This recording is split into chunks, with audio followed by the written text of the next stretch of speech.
जय भोले. श्रावणी सोमवार निमित्त आज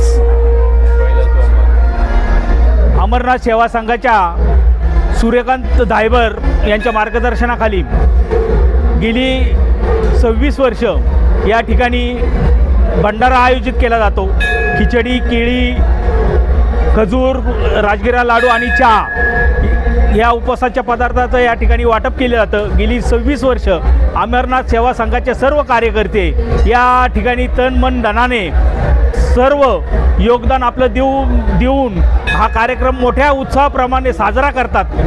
भीमाशंकरला अमरनाथ सेवा संघाचा लाखो भाविकांसाठी भंडारा त्या ठिकाणी उपलब्ध आहे. त्या ठिकाणी सुद्धा सर्व कार्यकर्ते आपलं तन मन धनानी आणि समस्त ग्रामस्थ या पंचक्रोशीतील सर्व ग्रामस्थ अमरनाथ सेवा संघाचे यात्रेकरू या ठिकाणी सर्व सहभागी होत असतात. जय भोले. ही गेली 26 वर्षाची परंपरा आहे. हे 2025चं 26वे वर्ष आहे.